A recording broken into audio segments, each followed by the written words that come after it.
बारे में सुना है? सुना? चलो नहीं सुना तो और भी अच्छा है।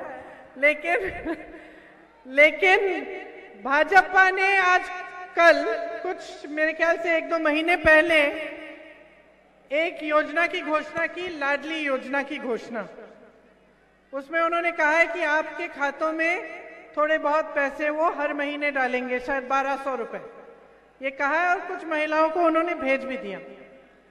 देखिए, हमारी अपनी घोषणा है, कांग्रेस की ये घोषणा है कि 1500 रुपए आपके खाते में हर महीने हम डलवाएंगे।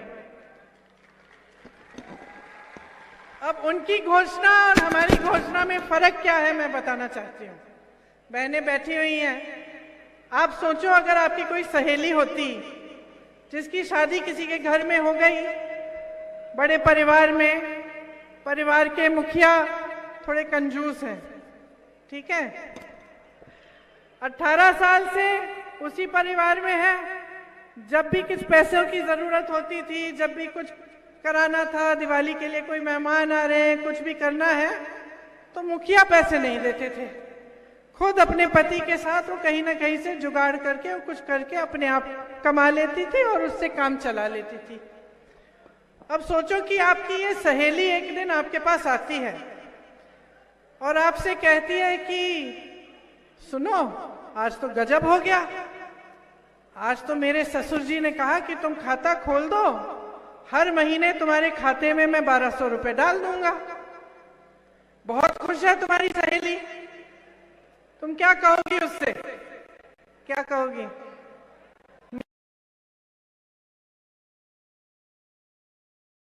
मेरी सी तो मैं कहती भाई मूर्खता मत करो, समझदार बन जाओ। 18 सालों से तुम्हें इस मुखिया ने कुछ नहीं दिया है, अब तुमसे कह रहा है कि खाता खोल दो, इसमें पैसे डाल दूंगा, जरूर कोई चाल होगी। यही कहती ना तुम भी, है ना?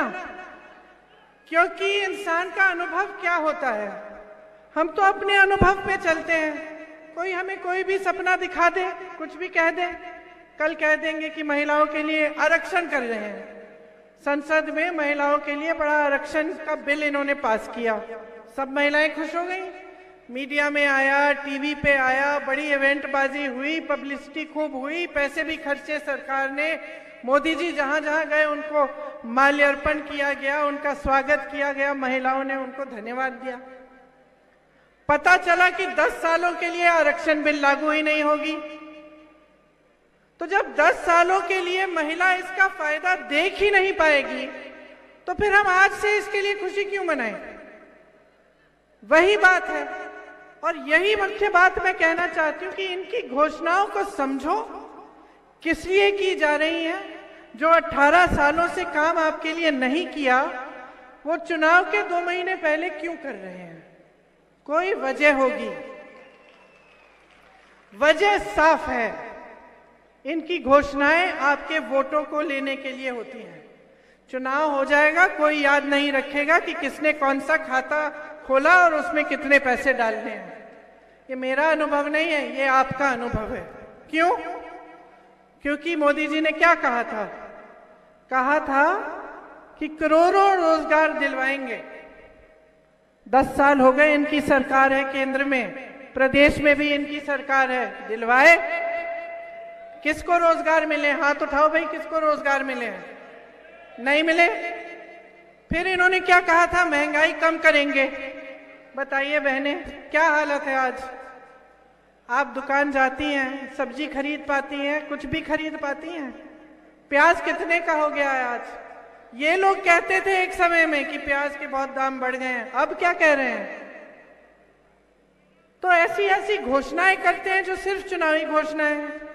अब मैं जो पढ़ने जा रही हूं, इनको अच्छी तरह से समझो, सुनो कि क्या घोषणाएं हैं हमारी, और फिर मैं आपको ये बताऊंगी कि आपको इन पर भरोसा क्यों करना चाहिए।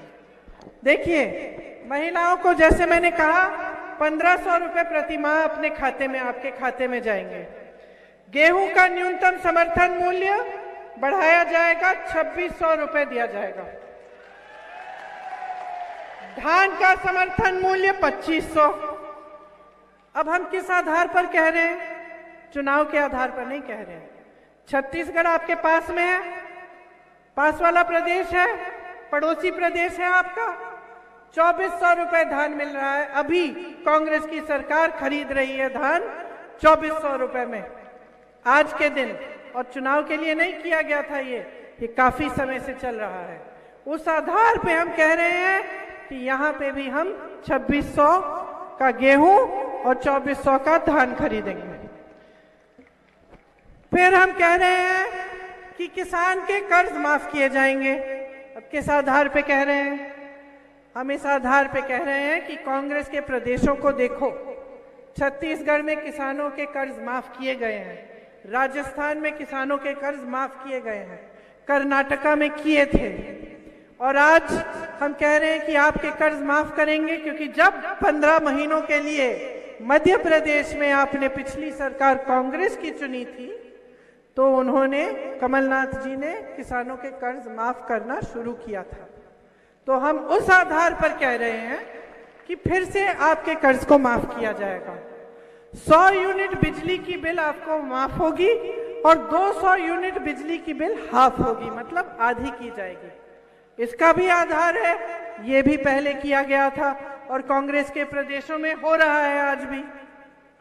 पुराना पेंशन यहां लागू होगा। पुराना पेंशन राजस्थान में आज लागू है, छत्तीसगढ़ में लागू है, हिमाचल प्रदेश में लागू है और कर्नाटका में लागू है। इस आधार पर हम कह रहे हैं कि हम मध्य प्रदेश में भी पुराने पेंशन को लागू करेंगे। गैस सिलेंडर को हम 500 रुपए में देंगे। जब कांग्रेस की सरकार थी तो आपको 425 रुपए में मिलता था, आज कहीं भी जाएं 1200 रुपए, 1400 रुपए में। हाँ, चुनाव आ रहा है, उसको चुनाव के लिए कम कर दिया, वो अलग बात है। देखिए बहनें, सुन लीजिए, ये नहीं है कि पिछले 5 सालों से, जब से इनकी सरकार रही है, 18 सालों से आप संकटों का सामना नहीं कर रही थी। ये नहीं है कि उस समय आप गरीब नहीं थे, आप आज गरीब हैं चुनाव से पहले।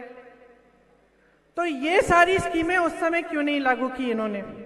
आज क्यों बता रहे हैं? सरकार तो इन्हीं की थी ना, सरकार इन्हीं की थी, तो रोजगार क्यों नहीं दिए? मध्य प्रदेश में आज तमाम पद खाली क्यों हैं? बताइए। यहाँ नौजवान खड़े हैं, आप सबने कहा रोजगार नहीं दिए, लेकिन आपको मालूम है कि कितने पद खाली पड़े हैं? कि जैसे स्वास्थ्य व्यवस्था में आप देखें, तमाम पद 90% से ज्यादा हर स्तर पर खाली पड़े हैं। विश्वविद्यालयों में शिक्षकों के पद खाली हैं, क्यों नहीं भरे? आपकी सरकार रही है 18 सालों से, भैया आप भर सकते थे। आजकल तो नौजवान कोई ऐसा नहीं है जो पढ़ा लिखा नहीं है। गरीब से गरीब परिवार में आजकल माँ बाप मेहनत इसलिए करते हैं कि बच्चा पढ़े लिखे और उसका भविष्य मजबूत बने, उसको अच्छा रोजगार मिले। तो तमाम पढ़े लिखे बच्चे हैं, नौजवान हैं, कईयों ने भर्ती की परीक्षाएं की, भर्ती की परीक्षाओं में भी आपने घोटाला कर दिया। आपने दिए हैं, रोजगार मिला? पद खाली पड़े हैं ना, घोटाला हुआ होगा उसमें, और क्या है ना। इस प्रदेश में जितने घोटाले हुए हैं शायद देश के किसी और प्रदेश में नहीं हुए होंगे इनके कार्यकाल में। मेरे पास एक लंबी लिस्ट होती थी, मैं पढ़ के थक गई, मैंने कहा भाई मैं पढ़ना छोड़ दूं। सबको मालूम है कि भ्रष्ट सरकार है और घोटाले पे ही चलती है, आपसे पैसा लिया जाता है, छीना जाता है, बड़े बड़े उद्योगपति और बड़े बड़े नेता खा जाते हैं, सब जानते हैं। आप जानते होंगे, आपने भर्ती की परीक्षा दी, जब आप किसी काम के लिए जाते हैं या किसी सरकार के किसी डिपार्टमेंट में जाते हैं काम कराने के लिए, तो बगैर घूस के होता है? नहीं होता ना। क्या सरकार का काम है कि आपसे घूस ले, कि सरकार का काम है कि आपकी संपत्ति वापस आपके जेब में डाले? बताओ। सही तरह से सरकार चलेगी ना, तो आपकी जो संपत्ति है वो आपके जेब में वापस डाली जाएगी। कैसे? ये जो घोषणाएं मैं कर रही हूं, ये जो स्कीम है, ये वही स्कीम है जिनसे जो आपके पैसे हैं वो आपके पास वापस आए। क्योंकि जो सरकार के पैसे हैं ना, वो सरकार के नहीं होते भाई और बहनों, सरकार का नाम होता है उस पे, वो है आपके देश के पैसे हैं, प्रदेश के पैसे हैं। तो अगर आपके लिए नहीं खर्चे जा रहे हैं तो आपको सतर्क होना चाहिए, आपको सवाल उठाना चाहिए। आपको ये सवाल उठाना चाहिए कि ये किसानों का क्षेत्र है, ठीक है। अब आप इतने संकट में हैं, यहाँ के किसान रो रहे हैं, महंगाई इतनी है, पेट्रोल डीजल हर चीज पे जीएसटी लगा रखा है, ट्रैक्टरों पे जीएसटी है, इस पे जीएसटी, उस पे जीएसटी, खाद नहीं मिलता, यूरिया नहीं मिलता, नर्मदा जैसी महानदी है यहाँ, लेकिन पानी नहीं मिलता। आपने प्याज उगाई, उसका क्या हुआ? निर्यात के समय ड्यूटी बढ़ा दी, उस समय आपसे कम दाम में खरीदा, और आज 100 रुपए का हो गया है ना प्याज। तो आपको सवाल उठाना चाहिए कि भाई हम मेहनत कर रहे हैं, हम इस देश के वासी हैं, हम इस जमीन को सींच रहे हैं, हम इस देश की रीढ़ की हड्डी हैं, हमारे लिए ये सरकार क्या कर रही है? ये सवाल आपको उठाना पड़ेगा, क्योंकि अगर ये सवाल आप उठाएंगे नहीं तो आपके साथ 5 साल और वही होगा जो हो रहा है आज, और गलत हो रहा है। आपका पैसा आपसे लिया जा रहा है, टैक्स से लिया जा रहा है। बड़ी बड़ी सरकारी कंपनियां जो हैं, जिससे आपको रोजगार मिलता था, जिससे आपको ऐसी नौकरी मिलती थी कि कोई खदेड़ नहीं सकता था आपको बेवजह। प्राइवेट की नौकरियों में तो कभी भी निकाल दें, सब सरकारी नौकरी चाहते थे। क्यों? क्योंकि नौकरी की सुरक्षा होती थी, रोजगार का सुरक्षित महसूस होता था इंसान जब उसको वो रोजगार मिलता था कि चलो बाद में 20 साल बाद पेंशन भी मिल जाएगा। अब आप देखिए, आप सरकारी कंपनियां को लीजिए, जितनी सरकारी कंपनियां हैं सारी इन्होंने बेच डाली। सच है कि नहीं है? हवाई अड्डे किसके हैं आज? सरकार के हैं। किसके? अडानी जी के हैं। बंदरगाह किसके हैं? बड़ी बड़ी सरकारी कंपनियां किसकी हैं? अडानी जी आपको सरकारी नौकरी दे सकते हैं? आपके पेंशन को सुरक्षित रखेंगे? ये सरकार ही आपके पेंशन को सुरक्षित नहीं रख रही है। आज आप 20 साल के लिए नौकरी जब सरकार में नौकरी करते हैं, आपको पता नहीं कि जो हर महीने आपके वेतन में से पेंशन निकाला गया था 20 सालों के लिए, आपको खुद नहीं पता कि सरकार ने इसका कहाँ निवेश किया, खुद नहीं पता। इसीलिए सरकारी कर्मचारी कहता है मुझे पुराना पेंशन चाहिए, क्योंकि कहता है भाई 20 सालों से तुमने हर महीने सरकार ने मेरे से पैसे लिए, आज 20 साल हो गए, मुझे पता ही नहीं भाई, कहीं तुमने गलत जगह डाल दिए ये पैसे और पैसे गवा दिए, मैं क्या करूंगा? मैं तो 20 सालों के लिए मैंने काम किया है इन पैसों के लिए।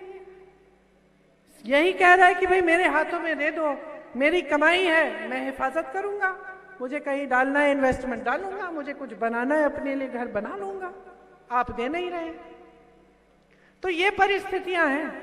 परिस्थितियां ये है कि अगर आपका प्रदेश इस मोड़ पे आ गया है, 18 सालों से भाजपा की सरकार है, 18 सालों से इनकी राजनीति चल रही है।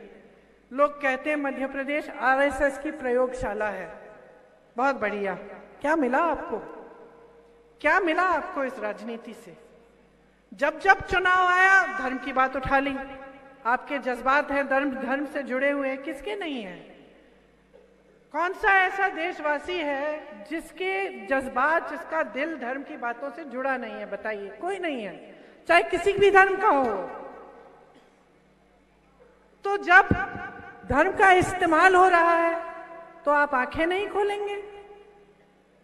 जब धर्म की बातें होती हैं और उस पर वोट मांगा जाता है, आप आंखें नहीं खोलेंगे? मैं किसी के घर गई, एक गांव में एक लड़की है थी यूपी में, उसके घर गई, छप्पर फटा हुआ था, ऊपर से बारिश आ रही थी, नलके में पानी नहीं है। मैंने पूछा बिजली आती है? कहती है नहीं। तो थोड़ी बातचीत हुई, मैंने पूछ लिया भाई वोट किसको दोगे? कहती है दीदी वो धर्म की बात करते हैं, हम उन्हीं को देंगे। तो मैंने कहा फिर ठीक है, फिर 5 साल और जियो इस तरह। क्योंकि राजनीति जो है ना, सबसे पहला मकसद क्या है उसका? अगर नेता भूल जाता है, अगर जनता एहसास नहीं दिलाती, तो तरक्की नहीं हो सकती आपकी। सबसे बड़ा मकसद सबसे बड़ा राजनीतिक मकसद यही है कि आपकी सेवा होनी चाहिए, आपकी तरक्की होनी चाहिए, देश को आगे बढ़ना चाहिए, गांव को सशक्त करना चाहिए, रोजगार बनाने चाहिए। ये है राजनीतिक मकसद। ये मकसद नहीं है कि चुनाव के समय धर्म की बात कर ली, सबके जज्बात उभार दिए, उस पे वोट ले लिए, बटोर लिए और बैठ गए सत्ता में मौज खाने। ये नहीं है मकसद।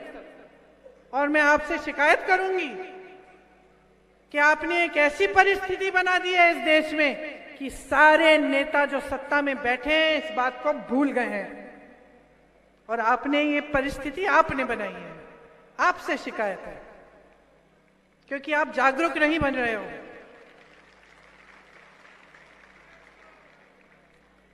जागरूकता इसमें है कि आप समझो कि शक्ति लोकतंत्र ने ना, ये महात्मा गांधी जी, इंदिरा जी, पंडित नेहरू जी, इन सब ने आजादी की लड़ाई किस लिए लड़ी? पटेल जी, अंबेडकर जी किस लिए लड़ी? अंग्रेजों का शासन था, जनता के हाथों में कोई शक्ति नहीं थी। आजादी की लड़ाई अपनी आजादी के लिए नेताओं ने नहीं लड़ी, आपके पूर्वजों ने नहीं लड़ी, आपकी आजादी के लिए लड़ी।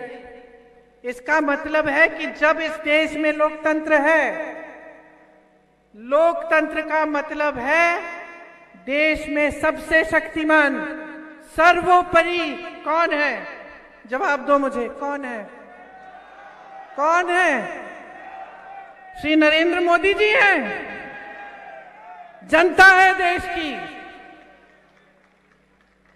मध्य प्रदेश के मुख्यमंत्री जी हैं? नहीं, लोकतंत्र में जनता सर्वोपरि है। ये जो तुम खड़े हो ना यहाँ, तुमने जो परीक्षा दी, तुम हो सबसे शक्तिमान। तुम्हारे हाथों में शक्ति होनी चाहिए, तुम्हारे भाइयों के हाथों में, तुम्हारी बहनों के हाथों में। इस देश के नौजवान के भविष्य को बनाना सरकार का दायित्व है, धर्म है, और कोई धर्म नहीं होना चाहिए नेता का। सिर्फ एक धर्म होना चाहिए कि आपको सशक्त करे। इसीलिए जब नेता आपके सामने मंच पे खड़ा होता है तो मन बना लो, अगर घोषणा करता है, अगर तुम्हारे सामने कह के जाता है कि कुछ करेगा और करके नहीं दिखाया उसने 5 सालों में, तो मन बनाओ को इसको खदेड़ दोगे, उसको निकाल दोगे। बहुत आदत बिगाड़ दी है बहनें, बच्चों की आदत नहीं बिगाड़ते हम। बच्चा गलत करता है, हम थप्पड़ मार लेते हैं, बोल देते हैं अगली बार करोगे देखना, डर जाता है, कोने में खड़ा कर देते हैं। बच्चे को टोकते हो, अपने नेताओं को नहीं टोकते। बार बार झूठ बोलते रहे, घोषणाएं करते रहे। अरे मध्य प्रदेश में 22,000 घोषणाएं की हैं, आपको याद भी नहीं होगा कि क्या क्या इन्होंने घोषणा की। 22,000 घोषणाएं की हैं, 22 अगर उन्होंने कर ली हो तो बताओ, मैं खुद ताली बजा दूंगी। अभी मैं पूछ रही थी अपने साथी से, दीपक जोशी जी से, मैंने कहा भाजपा छोड़ के आए हैं कांग्रेस में? गाड़ी में पूछ रही थी। मैंने कहा भाई क्यों छोड़ी?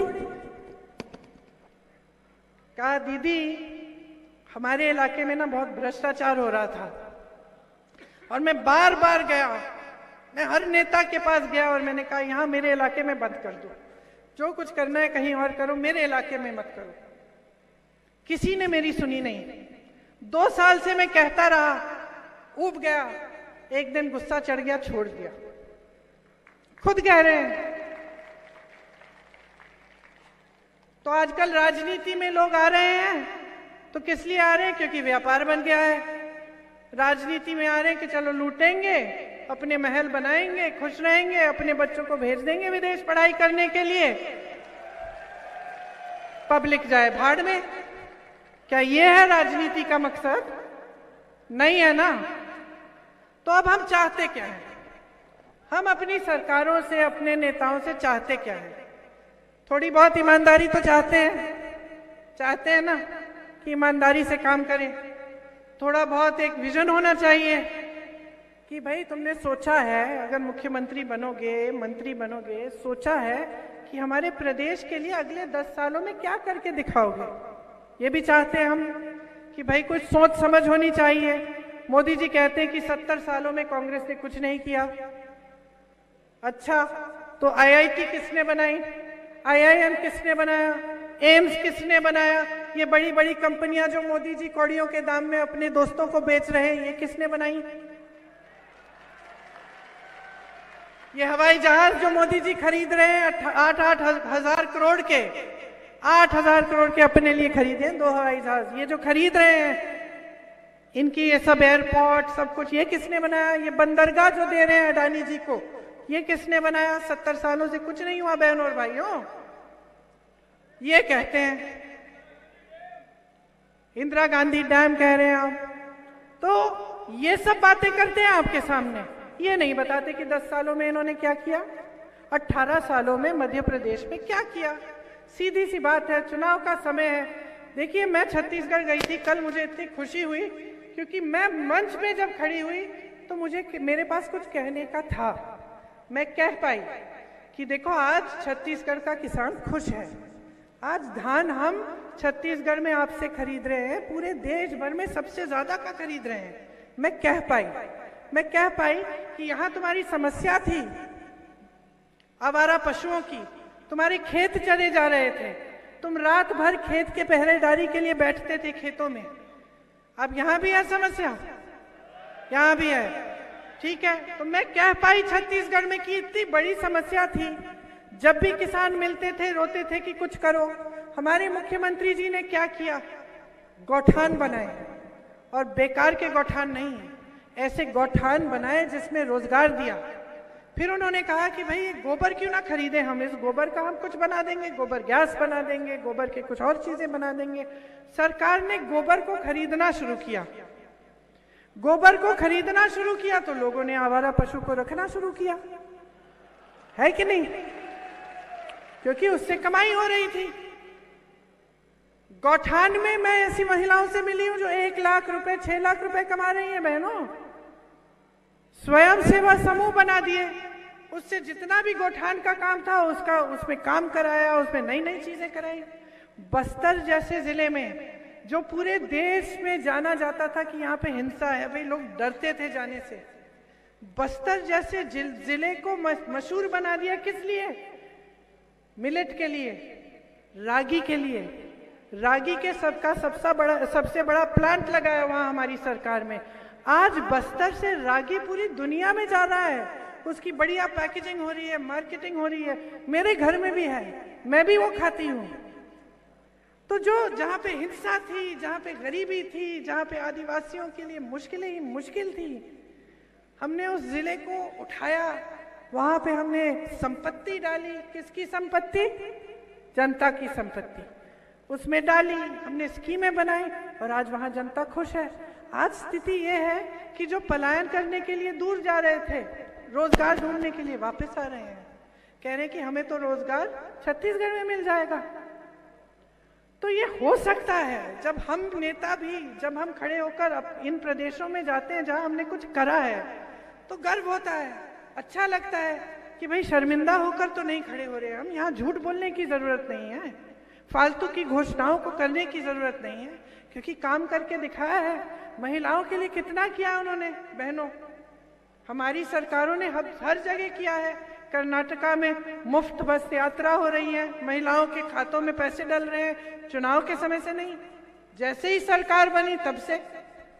किसानों के कर्ज माफ हुए कब से?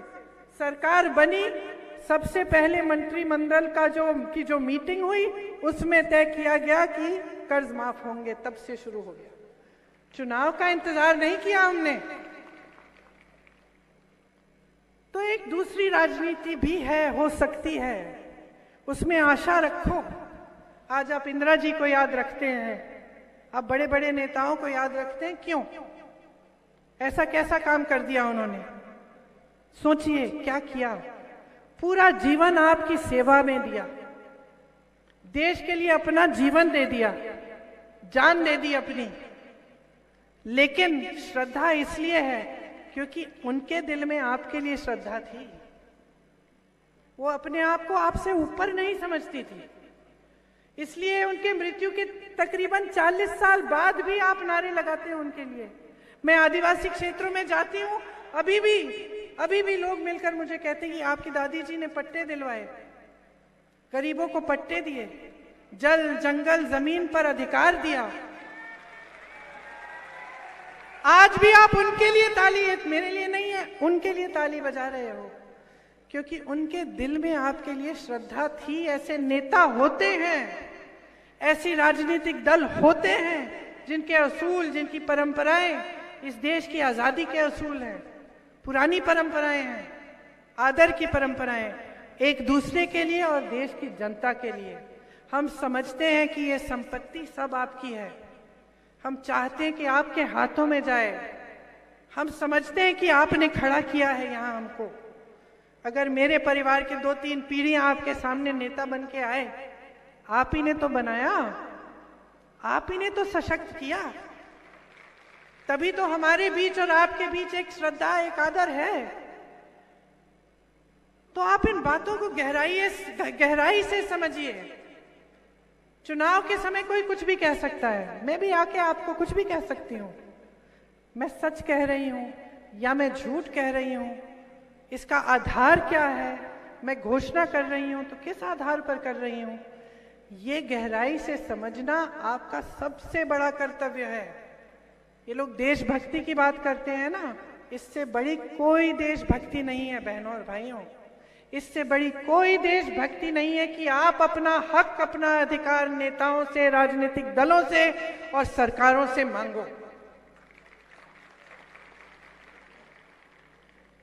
हम कहते हैं जातिगत जनगणना करो, क्या है ये, इसका मतलब क्या है? आपने सुना होगा, सुना है, समझा क्या है?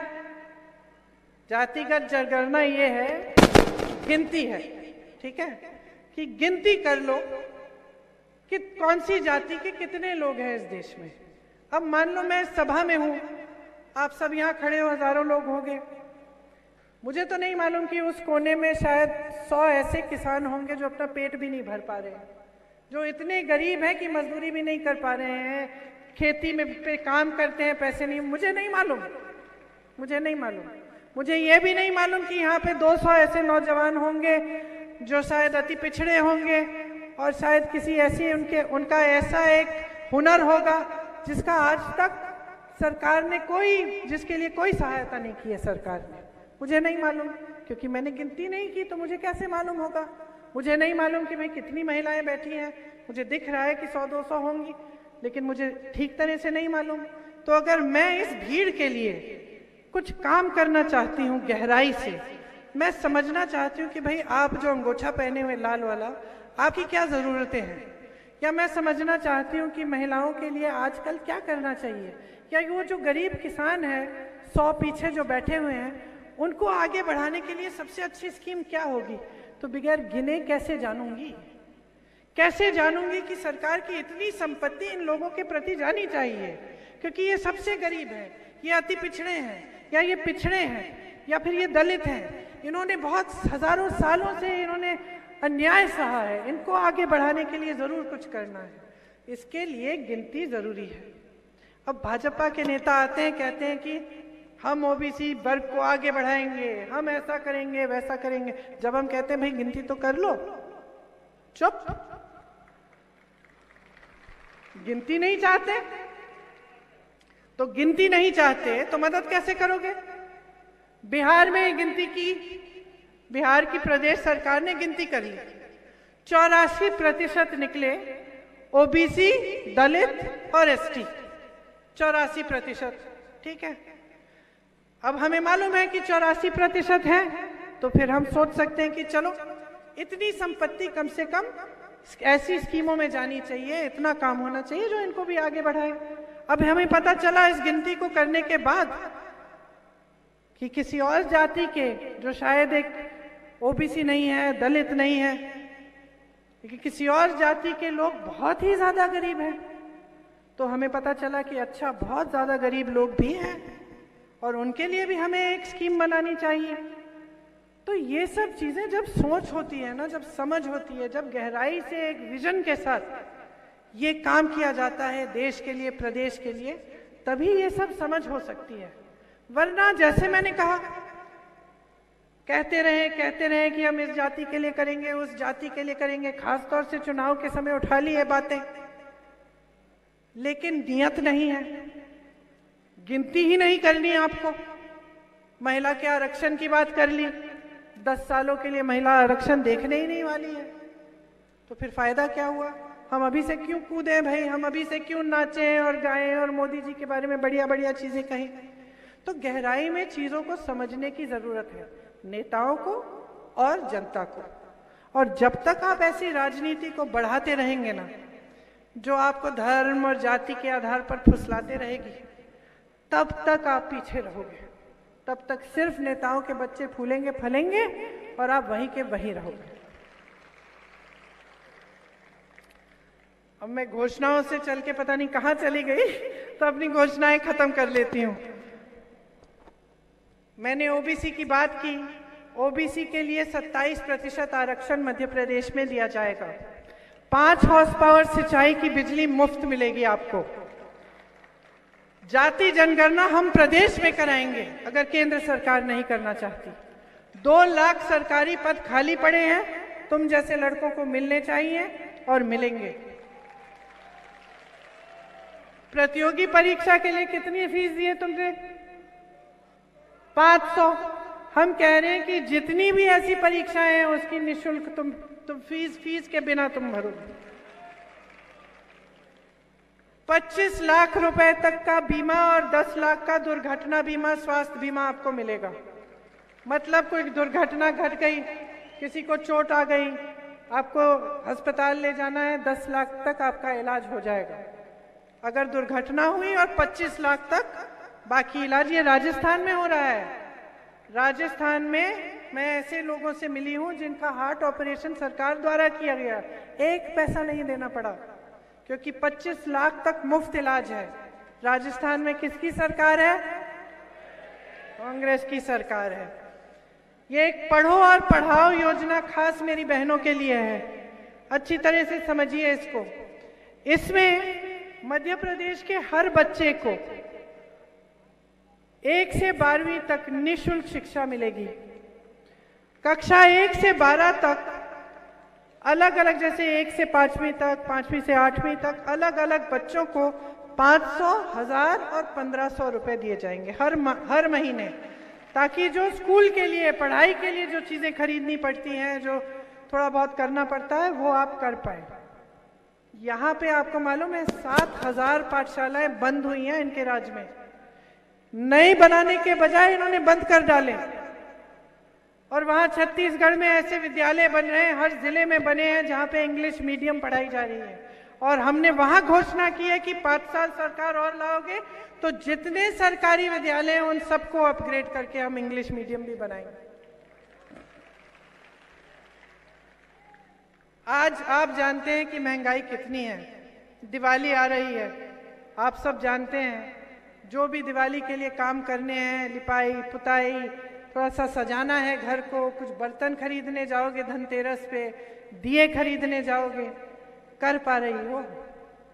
क्या होता है, दुकान जाती हो तो लौट आती हो ना बगैर खरीदे, आधी चीजें छोड़ के आती हो ना। ये हो रहा है। जहां जहां कांग्रेस की सरकार है वहां हमने बचाया है इनकी नीतियों से लोगों को। गैस का सिलेंडर कम दाम में दे दिया, महिलाओं को सहायता कर ली, गांव में ग्रामीण रोजगार बढ़ा लिए, खेती किसानी में रोजगार बढ़ा लिए, किसानों के कर्ज माफ कर लिए, ताकि आपके जेब में पैसा हो। जब आपके जेब में पैसा होता है ना, तभी आपकी अर्थव्यवस्था मजबूत होती है गांव की, तभी आप आगे बढ़ पाते हो। ये आपके साथ नहीं हो रहा है। आज जिस तरह की महंगाई से आप जूझ रहे हो ना, वो बहुत गलत है। आप सोचो, देश का किसान मोदी जी के राज में 27 रुपए कमा रहा है एक दिन में। आज आपको प्याज 100 रुपए में मिल रही है 1 किलो। 27 रुपए आप एक दिन में कमा रहे हो। अडानी जी कितना कमा रहे हैं, कोई बता सकता है? 1 घंटे में 70 करोड़। मुझे 1 घंटे का नहीं मालूम, एक दिन में 1600 करोड़ रुपए ये एक इंसान कमा रहा है। एक दिन में 1600 करोड़ रुपए। मोदी जी ने कहा कि देश का जो संसद भवन है पुराना, 70 साल पुराना है, उनको तो 70 साल पुरानी कुछ चीज पसंद ही नहीं है।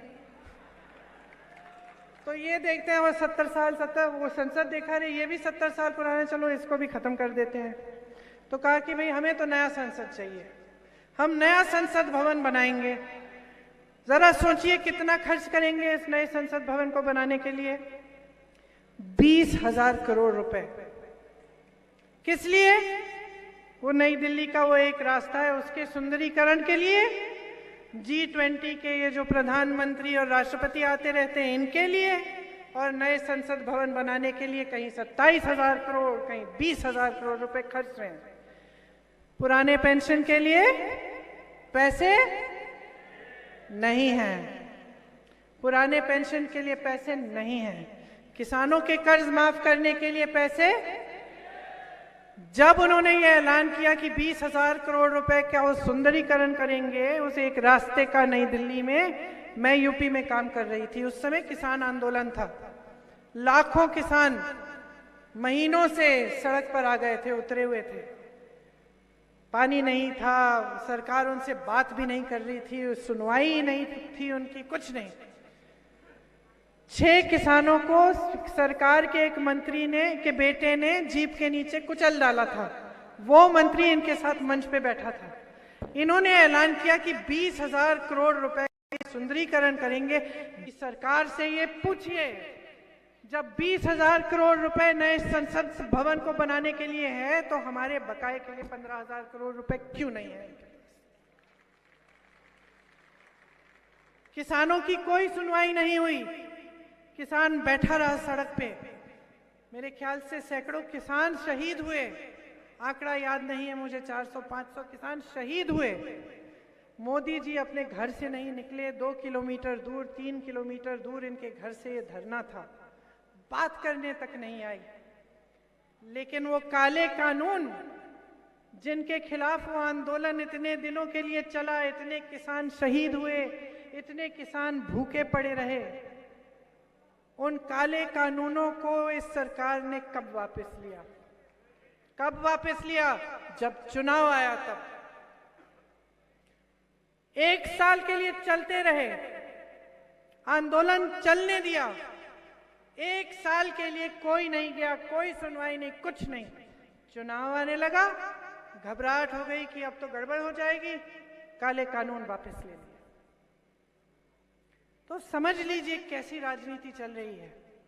और यही चाहते हैं आप। इतना महान देश, पूरी दुनिया हमारी तरफ देखता था, कहता था ये एक देश है जिसकी आज़ादी की लड़ाई बगैर किसी हिंसा के की गई, मतलब हमारी तरफ से कोई हिंसा नहीं थी। अंग्रेजों ने खूब की, हमने हाथ नहीं उठाया। मिसाल थे पूरी दुनिया के लिए।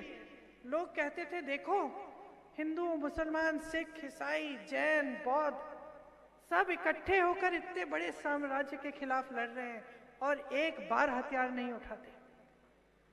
और आज हर कौम को एक दूसरे से लड़ाया जा रहा है।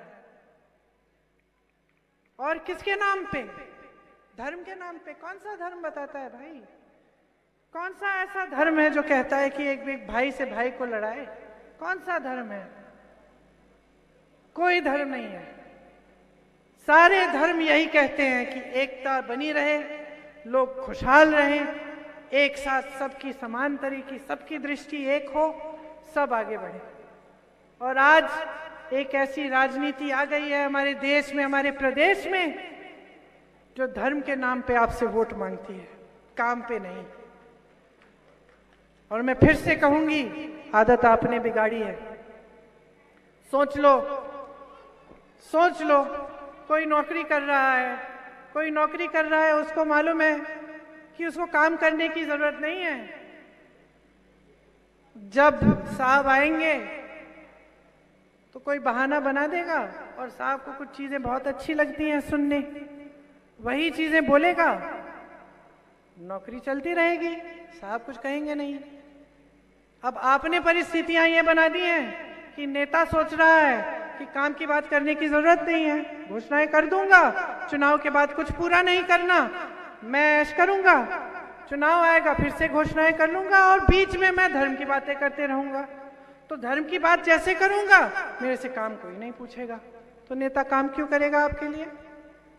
नहीं करेगा ना, करेगा? आप मुझे कल कह दो इन सब नेताओं को कि भैया काम करने की जरूरत नहीं है, हमें आपसे कुछ नहीं चाहिए, आप आके यहाँ पे पूजा पाठ कर लो हमारे सामने और फिर चले जाओ। तो देखते कौन सा नेता आके आपकी टूटी ठीक करेगा, आपकी सड़क ठीक करेगा, आपकी पाठशालाएं बनाएगा? नहीं करेगा, क्योंकि उसको मालूम है कि जरूरत ही नहीं है, भाई वोट तो मुझे पूजा पाठ पे मिलना है। तो आदत मत बिगाड़ो, ये लोकतंत्र तुम्हारा है, ये देश तुम्हारा है, तुम्हारे पूर्वजों ने बनाया, तुम्हारी मेहनत बनाती है। ये किसान बैठे हैं सरहद पे, कौन अपनी जान लेने जाता है? किसान का बेटा जाता है, मुख्यमंत्री जी का बेटा तो नहीं जा रहा।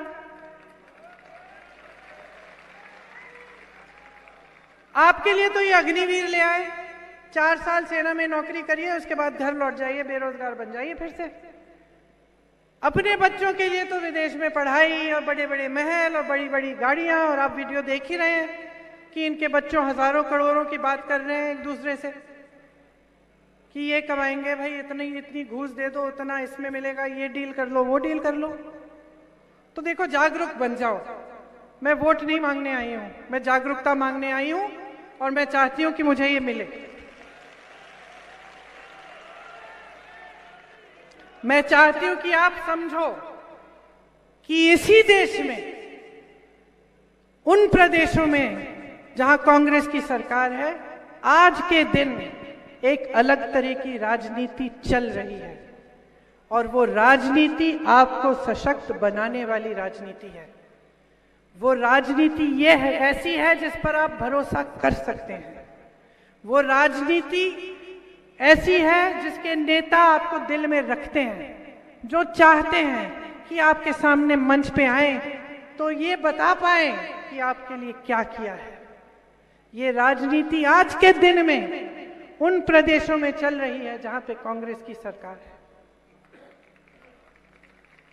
तो चुनाव आ रहा है, अब आपके सामने देखो, आपके सामने भी चुनौतियां, आंख मूंद के दे दो वोट, फिर इनको आंख मूंद के दे दो, बोल दो हम धर्म के आधार पे दे रहे हैं, इसके आधार पे, उसके आधार पे दे दो। देखते हैं क्या होता है 5 सालों में। जिसने 18 सालों में नहीं किया, वो देखते हैं 5 सालों में क्या करेगा। या फिर सोच समझकर, सतर्क बन के, सवाल पूछ के अपने विवेक देती हूं, क्योंकि वो सबसे आपके काम की बात है। मेरी बहनों, लाडली योजना के बारे में सुना है? सुना? चलो, नहीं सुना तो और भी अच्छा है। लेकिन भाजपा ने आज कल, कुछ मेरे ख्याल से 1-2 महीने पहले, एक योजना की घोषणा की, लाडली योजना की घोषणा। उसमें उन्होंने कहा है कि आपके खातों में थोड़े बहुत पैसे वो हर महीने डालेंगे, शायद 1200 रुपए, ये कहा है, और कुछ महिलाओं को उन्होंने भेज भी दिया।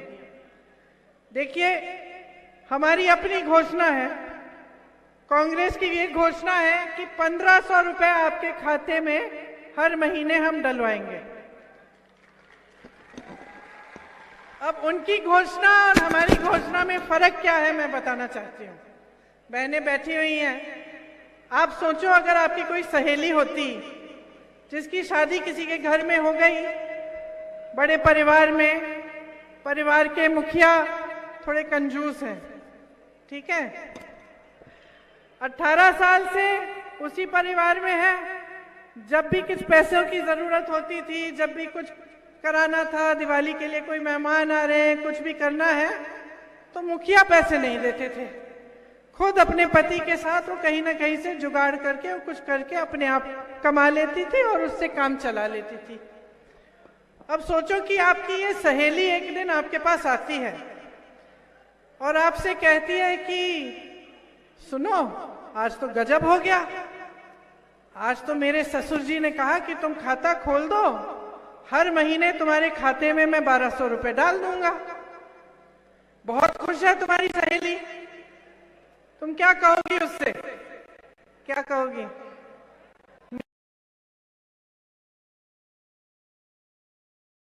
मेरी सी तुम्हें कहती भाई मूर्खता मत करो, समझदार बन जाओ। 18 सालों से तुम्हें इस मुखिया ने कुछ नहीं दिया है, अब तुमसे कह रहा है कि खाता खोल दो, इसमें पैसे डाल दूंगा, जरूर कोई चाल होगी। यही कहती ना तुम भी, है ना? क्योंकि इंसान का अनुभव क्या होता है, हम तो अपने अनुभव पे चलते हैं। कोई हमें कोई भी सपना दिखा दे, कुछ भी कह दे, कल कह देंगे कि महिलाओं के लिए आरक्षण कर रहे हैं, संसद में महिलाओं के लिए बड़ा आरक्षण का बिल इन्होंने पास किया, सब महिलाएं खुश हो गई, मीडिया में आया, टीवी पे आया, बड़ी इवेंटबाजी हुई, पब्लिसिटी खूब हुई, पैसे भी खर्चे सरकार ने, मोदी जी जहां जहां गए उनको माल्यार्पण किया गया, उनका स्वागत किया गया, महिलाओं ने उनको धन्यवाद दिया। पता चला कि 10 सालों के लिए आरक्षण बिल लागू ही नहीं होगी। तो जब 10 सालों के लिए महिला इसका फायदा देख ही नहीं पाएगी, तो फिर हम आज से इसके लिए खुशी क्यों मनाएं? वही बात है। और यही मुख्य बात मैं कहना चाहती हूं कि इनकी घोषणाओं को समझो, किस लिए की जा रही है। जो 18 सालों से काम आपके लिए नहीं किया, वो चुनाव के 2 महीने पहले क्यों कर रहे हैं? कोई वजह होगी।